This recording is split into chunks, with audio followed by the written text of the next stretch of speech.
یہ شہریار ہیں ہمارے دوست، اب منتخب سوالات شروع ہوتے ہیں. وہ کہتے ہیں کہ جی ارشاد بھٹی صاحب نے اپنے کالم میں سوال کیا ہے کہ اسلامی جمہوریہ پاکستان میں اسلام کتنا ہے، جمہوریت کتنی ہے.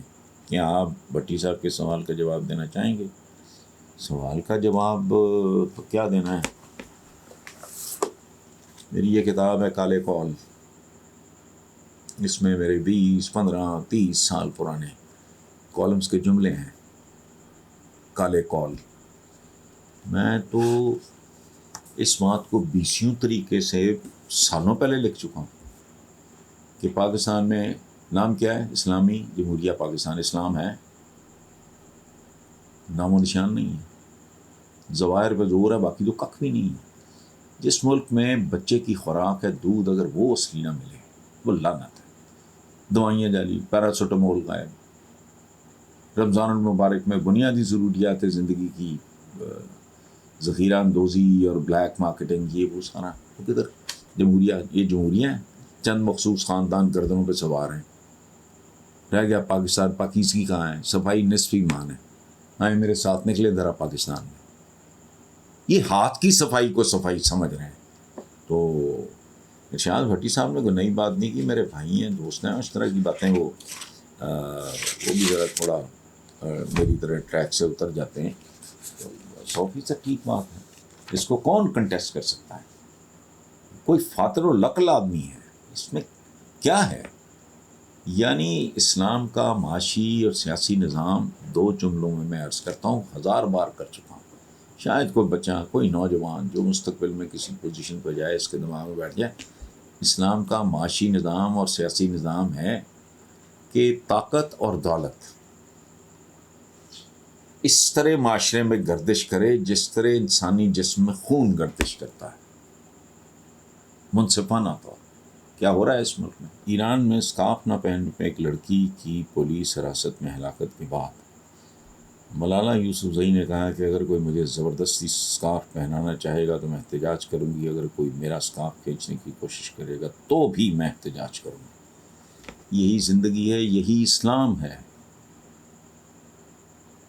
دین کی جو بنیادی ترین معلومات ہیں ان میں یہ کہ دین میں جبر نہیں ہے، ڈکٹیشن نہیں ہے، اور مسلمان وہ ہے جو اپنے عہد، اپنے زمانے، جس زمانے میں وہ زندہ ہو اس کے ساتھ ہم آہنگ ہو. اچھا مجھے نہیں سمجھ آتی، میں سچی بات ہے، میں عالم اسلام کے بارے میں آئی ایم ہائیلی کنفیوز. کتنا گلیمرائز کرتے یہ عثمان غازی، یہ جو چل رہے ہیں، اور ارطغرل وغیرہ. کبھی ان ترک خواتین کو دیکھا آپ نے؟ مردوں کے شانہ بشانہ گھوڑوں پہ تلواریں لے کر زندگی میں پوری طاقت کے ساتھ پارٹیسپیٹ کر رہی ہیں. اکنامک فرنٹ سنبھالا میں، قالین بن رہی ہیں، جنگوں میں حصے لے رہی ہیں، سازشوں کا مقابلہ کر رہی ہیں. یار کو خدا کا خوف کرو. 2022 ہے. اور ایک اور بات، پاکستان میں بہت ساری چیزیں دیکھتا ہوں فضول. دین کے نام پہ دین کو انہوں نے بنجر بانچ کر کے روک دیا ہے، جیسے بالکل فریز نہیں کر دیتے، شارٹ فریز کر دیا. وہ مجھے بتاؤ کہ آپ اتنی بڑی یہ جو دولتیاں جھاڑتے ہیں بہت سارے لوگ ٹھیکیدار بنے ہوئے ہیں، یہ پھانسی کا مقدمہ بنائے نا. آئی ہوئی ہے مہمان، کیوں آنے دیا اس کو اینجلینا جولی کو؟ میں سلام پیش کرتا ہوں اس خاتون کو. پھانسی وہ ہے جو اس ملک میں قدم قدم پہ ہو رہی ہے. حرام کھانا، حرام کھلانا، رشوت لینا، رشوت دینا، گندگی، غلاظت، ملاوٹ، اور دودھ میں ملاوٹ، یہ ہے پھانسی. اچھا اسکارف میں سارا سلسلہ کر دیا. ان ترک خواتین کو دیکھو، کوئی عقل کرو. اور دین میں جبر نہیں ہے، اور جو مسلمان ہے وہ اپنے عہد، اپنے زمانے کے ساتھ ہم آہنگ ہوتا ہے.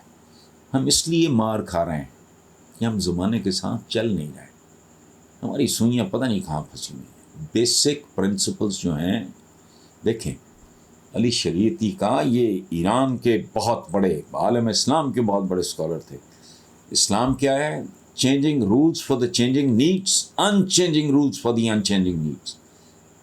ہمارے بچے جب ویسٹ میں جاتے ہیں وہاں تمہارے قوانین کیا کریں گے؟ وہ حیا کرو، جبر نہیں، جو جس کا دل کرتا ہے 100 بار کرے. نہیں آپ کون ہو، کدھر تک گھسو کے اندر، تم نہیں کر سکتے. یہ چراغ جو ہیں یہ دلوں کے اندر روشن ہوتے ہیں. یہ منافق تھا ضیاء اللہ کو کیا سرکاری دفتروں نماز بغیر وضو کے نماز گند بلا سارا کدھر گیا، وہ کلچر ہی ختم ہو گیا، اس کے مرتے ہی مر گیا. یہ نہیں ہے دین. چراغ جلانا ہے تو کسی کے دل میں چراغ جلانا.